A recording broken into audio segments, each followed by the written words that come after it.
Yes student, अपन बात कर रहे थे विद्युत धारा के बारे में।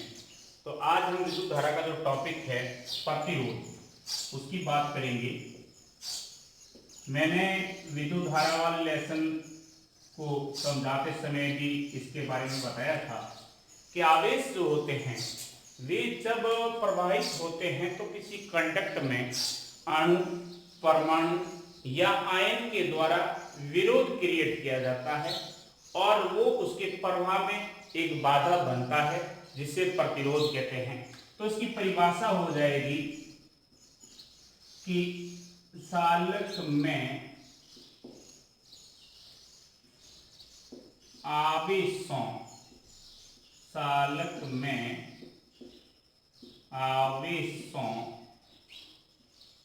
के प्रवाह में सालक में आवेशों के प्रवाह में उत्पन्न बाधा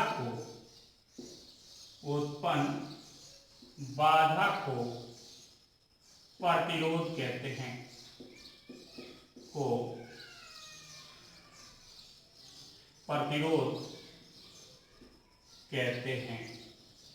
अब स्टूडेंट, प्रतिरोध किसके द्वारा उत्पन्न किया जाता है?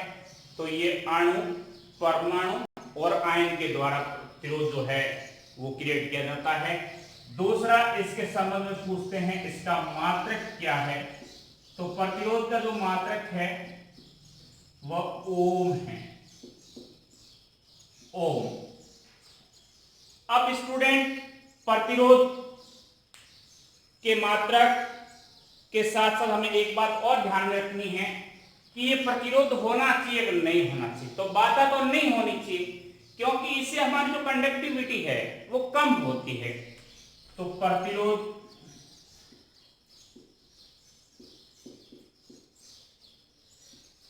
से चालकता, कंडक्टिविटी घटती है। प्रतिरोध से चालकता का जो मान है वह कम होता है। जितना प्रतिरोध अधिक होगा, कंडक्टिविटी उतनी कम होगी और वह पदार्थ जो है वह उतना ही कमजोर होगा। अब स्टूडेंट, प्रतिरोध की निर्भरता अगला हमारा टॉपिक बनेगा कि प्रतिरोध किन किन राशियों पर निर्भर करता है। ये प्रश्न बनता है बोर्ड में।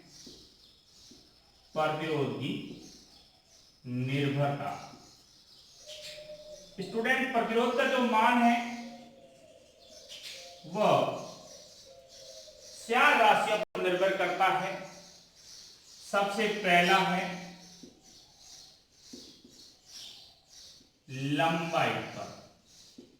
आप इसे चालक तार की लंबाई भी कह सकते हैं कि प्रतिरोध जो है वह चालक तार की लंबाई के ऊपर निर्भर करता है। अब लंबाई पर निर्भर कैसे करता है? तो स्टूडेंट, प्रतिरोध R का जो मान होता है वह लंबाई के समानुपाती होता है। अर्थात लंबाई ज्यों-ज्यों बढ़ेगी प्रतिरोध का मान त्यों-त्यों बढ़ेगा। लंबाई ज्यों-ज्यों घटेगी प्रतिरोध का मान त्यों-त्यों कम होगा।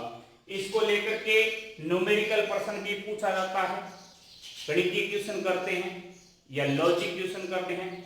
एक चालक तार था जिसकी लंबाई को चौथाई कर दिया, प्रतिरोध का मान क्या रहेगा? उसमें आपका आंसर रहेगा प्रतिरोध का मान चौथाई हो जाएगा।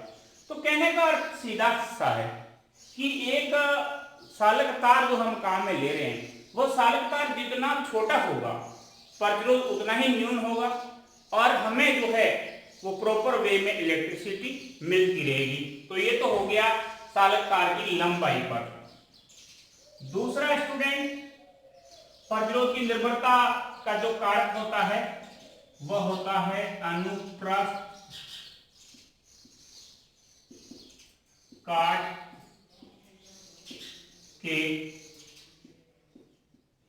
क्षेत्रफल पर, अनुप्रस्थ काट के क्षेत्रफल पर।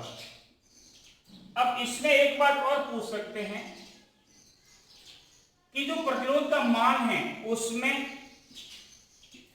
और चालक तार की लंबाई के बीच में ग्राफ खींचे तो ग्राफ कैसा प्राप्त होगा। तो स्टूडेंट ग्राफ जो है वह सीधी रेखा प्राप्त होगी। ग्राफ एक सीधी रेखा में प्राप्त होगा। वह इस बात को इंडिकेट करेगा कि प्रतिरोध का मान लंबाई के समानुपाती होता है। अब हम आते हैं अनुप्रस्थ काट के क्षेत्रफल पर। तो स्टूडेंट प्रतिरोध का जो मान होता है वह अनुप्रस्थ काट के व्युत्क्रम क्रम के समानुपाती होता है। इसको अपन यह समझ सकते हैं कि क्षेत्रफल ज्यों-ज्यों बढ़ेगा, क्षेत्रफल ज्यों-ज्यों बढ़ेगा प्रतिरोध त्यों-त्यों कम होगा। यानी ये एक दूसरे के उल्टे होंगे। क्षेत्रफल का मान ज्यों-ज्यों कम होगा प्रतिरोध का मान त्यों-त्यों बढ़ेगा। अब इसके बीच में यदि आप ग्राफ खींचोगे यह R और L इस 1/a के बीच में ग्राफ खींचोगे तो सीधी रेखा प्राप्त होगी। स्टूडेंट ध्यान देना, दो तरह के ग्राफ मिलेंगे इसमें। ये कंडीशन ए है जिसमें आपने प्रतिरोध और अनुप्रस्थ काट के व्युत्क्रम के ऊपर ग्राफ खींचा है। अब यदि यही ग्राफ आपको प्रतिरोध और क्षेत्रफल के अनुपात में पूछे तो ये ग्राफ यह प्राप्त होगा। इस बात का पूरा ध्यान रखना, कंफ्यूज मत होना।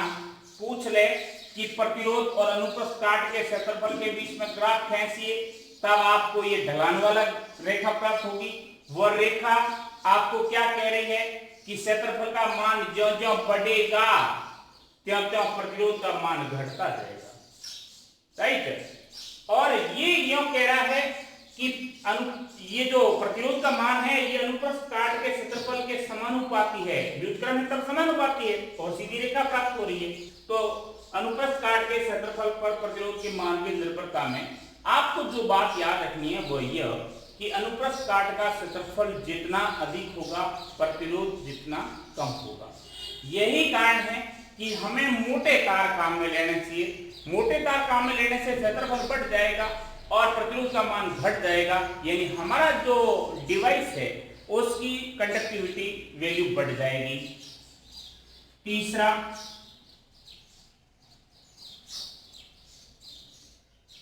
ताप पर, प्रतिरोध की ताप पर निर्भरता। तो स्टूडेंट इसमें दो तीन बातें आपको ध्यान में रखनी है। सबसे पहली बात, धातुएं जो है उनका ताप बढ़ेगा तो प्रतिरोध का मान क्या होगा स्टूडेंट, बढ़ेगा। यानी धातुएं जितनी भी है उनको आप गर्म करेंगे तो प्रतिरोध का जो मान है वो बढ़ जाएगा और मिश्र धातुएं जो है उसमें घट जाएगा। मिश्र धातुएं,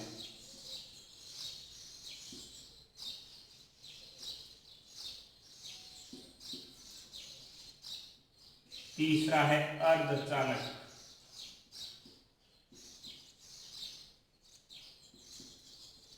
ध्यान देना, धातुएं ताप धातुओं का ताप बढ़ेगा से प्रतिरोध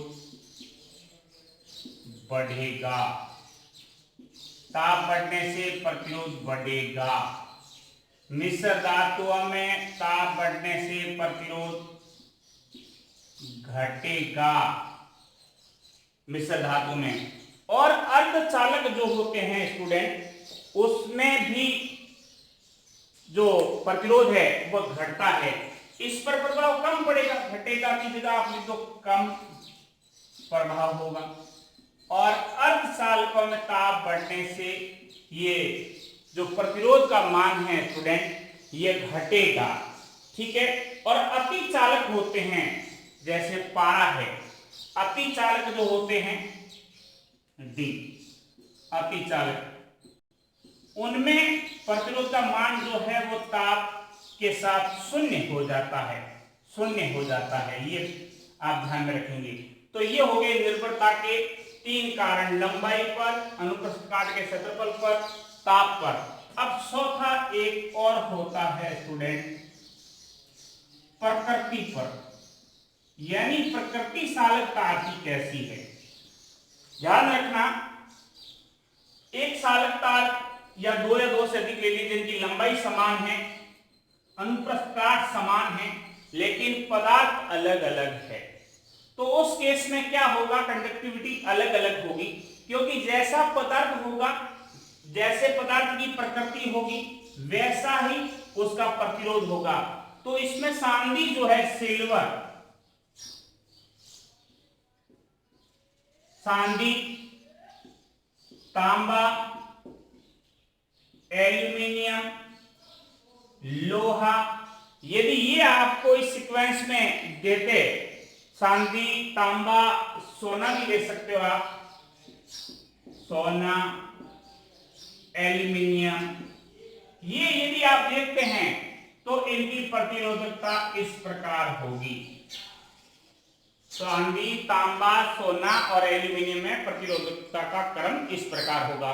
तो याद रखना, प्रतिरोधकता कहते किसे हैं, मात्रा क्या है, इससे चालकता जो है वह क्या होती है। प्रतिरोध का मान किन पर निर्भर करता है, लंबाई पर, अनुप्रस्थ काट के क्षेत्रफल पर, ताप पर और प्रकृति पर। प्रकृति भिन्न भिन्न होगी, प्रतिरोध भिन्न भिन्न होगा। ताप के साथ धातु इस तरह से बिहेव करेगी, मिश्र धातु इस तरह से बिहेव करेगी, अर्धचालक इस तरह से बिहेव करेगी। अनुप्रस्थ काट बढ़ेगा तो प्रतिरोध का मान घटेगा, लंबाई बढ़ेगी तो प्रतिरोध का मान बढ़ेगा। तो ये तो हो गई प्रतिरोध की निर्भरता। अब स्टूडेंट, प्रतिरोध का मात्रा तो ओम होता है, लेकिन बोर्ड में एक क्वेश्चन आता है जो स्टूडेंट को एक तरह से डिस्टर्ब कर देता है और बढ़िया स्टूडेंट उस प्रश्न को गलत करके आ जाते हैं। उसे कहते हैं विशिष्ट प्रतिरोध। प्रतिरोध के बाद विशिष्ट प्रतिरोध, इसको लेकर के एक प्रश्न किया जाता है कि विशिष्ट प्रतिरोध किसे कहते हैं, इसका मात्रक क्या है। तो स्टूडेंट, हमने अभी प्रतिरोध की निर्भरता के कारक पढ़े थे, तो उसमें पढ़ा था R समानुपाती होता है L के और व्युत्क्रमानुपाती होता है A के, R की निर्भरता। अब यदि हम समानुपात का निशान हटा देते हैं तो बराबर हो जाएगा K, L और A, जहां K जो है वह एक स्थिरांक है, जहां K स्थिरांक है जिसे विशिष्ट प्रतिरोध या प्रतिरोधकता कहते हैं। विशिष्ट प्रतिरोध या प्रतिरोधकता कहते हैं। अब इस K का सूत्र क्या होगा। अब स्टूडेंट K को बाहर निकाल लीजिए, A और R के साथ में गुणा हो जाएगा तो RA हो गया और ये L जो है ये अपॉन में आ जाएगा। ये तो हो गया विशिष्ट प्रतिरोध का सूत्र। यदि आपसे सूत्र पूछते हैं देन आपका सूत्र होगा K बराबर RA अपॉन L, यानी प्रतिरोध गुणा क्षेत्रफल बट्टे लंबाई। अब इसका यदि मात्रक पूछते हैं तो आप सारे ही जानते हैं, R प्रतिरोध होता है जिसे हम ओम इकाई से मापते हैं, A क्षेत्रफल होता है जिसको हम मीटर स्क्वायर से मापते हैं, लंबाई जो होती है उससे मीटर में मापी जाती है।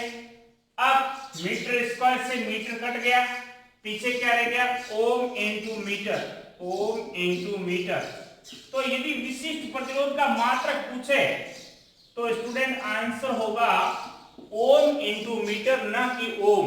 ओम किसका मात्रक है, प्रतिरोध का है, और विशिष्ट प्रतिरोध जिसका दूसरा नाम है प्रतिरोधकता, और प्रतिरोधकता पूछ सकते हैं स्टूडेंट।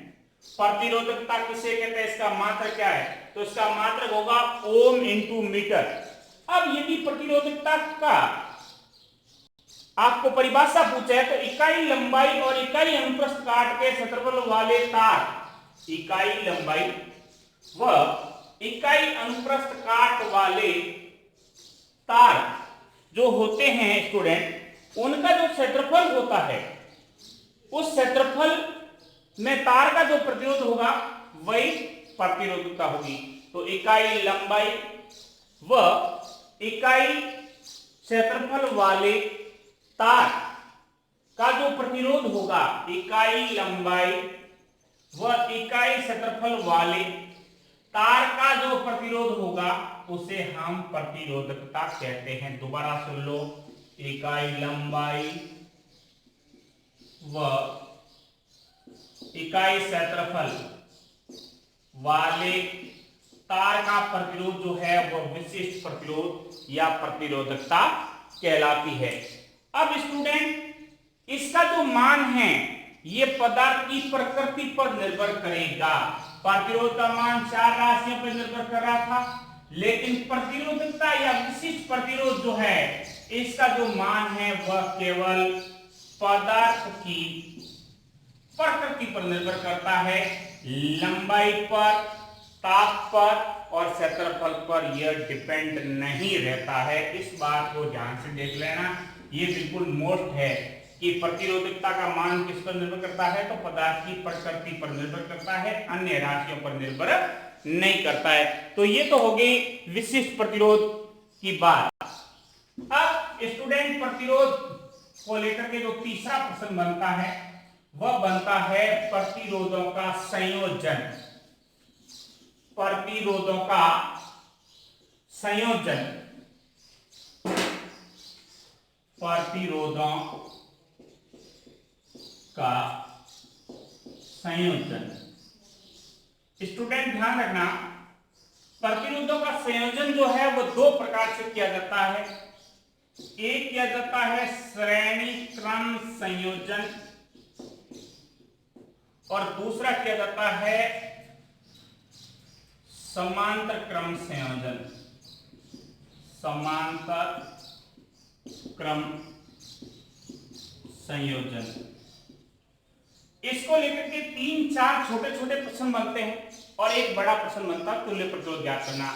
अब श्रेणी क्रम संयोजन क्या होता है, इसका डायग्राम दे दीजिए स्टूडेंट इस तरह से।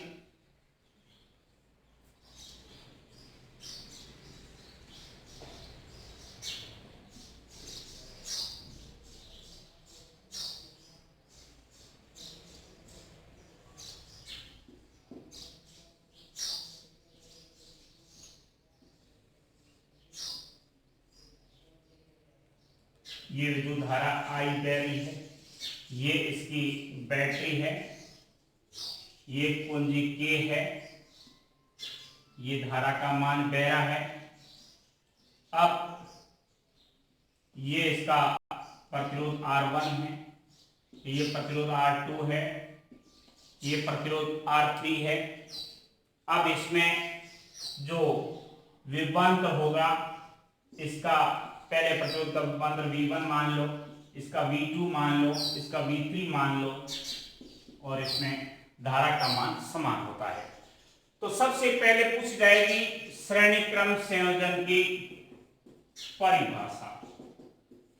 डायग्राम देख करके परिभाषा बना सकते हो आप कि ऐसा प्रतिरोध संयोजन जिसमें प्रथम प्रतिरोध का अंतिम सिरा दूसरे प्रतिरोध के प्रथम सिरे से तथा दूसरे प्रतिरोध का अंतिम सिरा तीसरे प्रतिरोध के प्रथम सिरे से कनेक्ट रहता है, जुड़ा रहता है, श्रेणी क्रम संयोजन कहलाता है। ये तो हो गई इसकी परिभाषा। अब दूसरा पूछा जाता है परिपथ व्यवस्था कैसे जुड़ा रहता है, तो ये हो जाएगा इसका डायग्राम। तीसरा इसका पूछा जाता है विशेषताएं, विशेषताएं पूछ जाती है। तो स्टूडेंट विशेषता सूत्र से ध्यान देना, इसका विभवांतर का मान अलग अलग होता है, विभवांतर का मान अलग अलग होता है।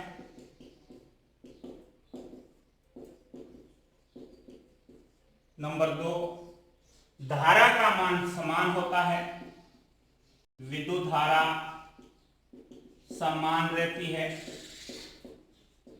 तीसरा, तुल्य प्रतिरोध पूछते हैं इसका, तो R बराबर R1 plus R2 plus R3 dot dot dot RN, ये इसका तुल्य प्रतिरोध का सूत्र होता है। पूछते हैं कि श्रेणी क्रम संयोजन का तुल्य प्रतिरोध किसे कहते हैं, तो आप कहेंगे श्रेणी क्रम संयोजन का तुल्य प्रतिरोध का मान उसमें प्रयुक्त सभी प्रतिरोधों के योग के बराबर होता है।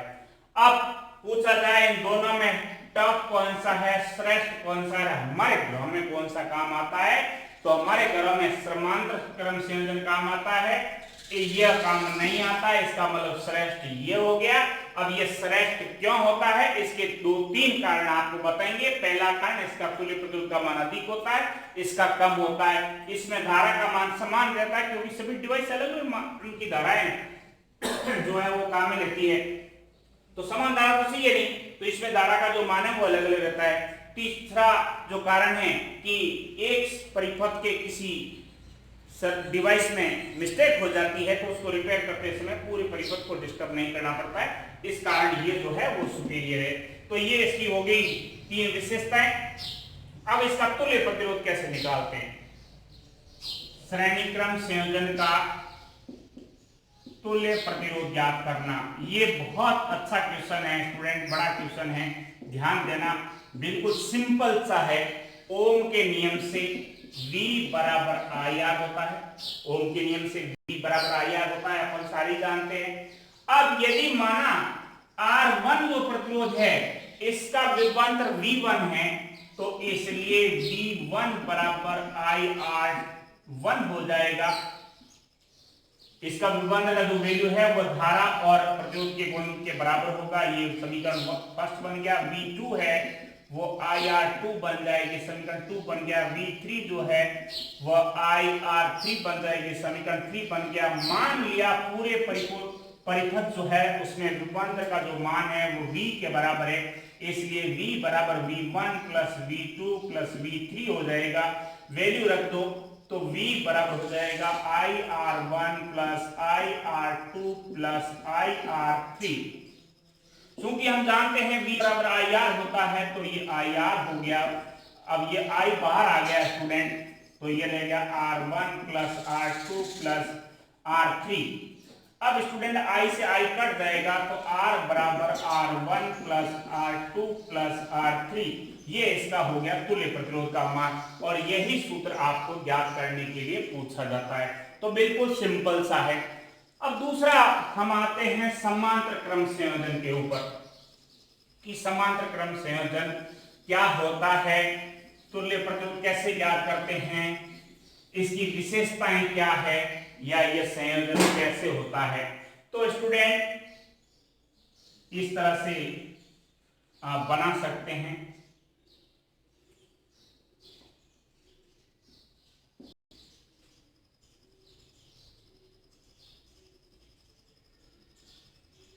इस तरह से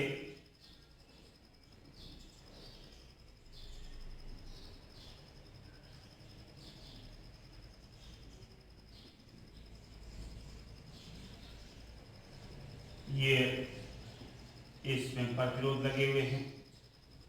अब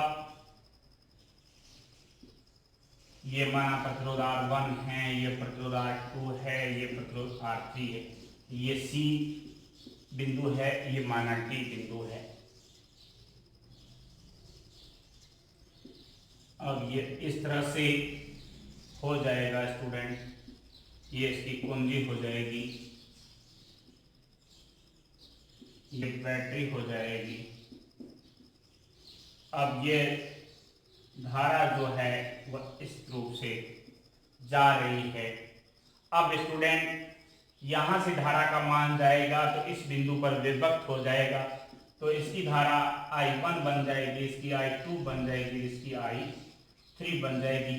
जहां श्रेणी क्रम संयोजन में धारा का जो मान था वो समान रहता था, वहीं इसमें धारा का मान अलग अलग होगा। उसमें विभवांतर का मान अलग रहता था, इसमें विभवांतर का मान जो है वो समान रहेगा। तो यह समानांतर क्रम संयोजन का परिपथ की व्यवस्था है। अब इसकी विशेषताएं और परिभाषा, तो परिभाषा क्या होगी? ऐसा प्रतिरोध संयोजन जिसमें प्रयुक्त सभी प्रतिरोधों के प्रथम सिरे बिंदु C से और अंतिम सिरे बिंदु D से जुड़े रहते हैं, उसे समांतर क्रम संयोजन कहते हैं। अब दूसरा होगा विशेषताएं। इसमें धारा का मान समान नहीं रहता है, उसमें धारा का मान समान था, धारा का मान अलग अलग रहता है। दूसरी विशेषता, विभवांतर का मान समान रहता है। तीसरी विशेषता, तुल्य प्रतिरोध का जो मान है वह प्रतिरोध के व्युत्क्रम के बराबर होता है, प्रयुक्त सभी प्रतिरोधों के व्युत्क्रम के योग के, यानी माफ करना 1/r is equal 1/r1 plus 1/r2 plus 1/r3 dot dot dot 1/rn। ये तो हो जाएगा इसके तुल्य प्रतिरोध का सूत्र। अब ये हुआ कैसे स्टूडेंट, ध्यान देना। ओम के नियम से V बराबर IR होता है, V बराबर IR होता है। अब आपको V बराबर IR है, लेकिन आपको सूत्र I से निकालना है, तो I बराबर हो जाएगा V/R। अब मान लिया इस पहले वाले प्रतिरोध की जो धारा है वो I1 है, तो I1 is equal V/R1, I2 बराबर V/R2, I3 बराबर V/R3, माफ करना R3। अब स्टूडेंट मान लिया तुल्य प्रतिरोध की धारा जो है वो I है, तो I बराबर I1 plus I2 plus I3। अब वैल्यू रख दो स्टूडेंट, इस वैल्यू को यहां रख देते हैं, तो ये हो जाएगी V/R1 plus V/R2 plus V/R3। अब स्टूडेंट I बराबर क्या होता है? V/R होता है, तो यहाँ वैल्यू रख दो। V/R बराबर V बार कॉमन आ जाएगा, तो 1/R1 plus 1/R2 plus 1/R3। V से भी स्टूडेंट 1 टाइम कट जाएगा, तो 1/R is equal 1/R1 plus 1/R2 plus 1/R3। ये इसका हो जाएगा तुल्य प्रतिरोध का सूत्र। इसके संबंध में किसी प्रकार की प्रॉब्लम है स्टूडेंट, आप हमें सजेस्ट कर सकते हैं। धन्यवाद।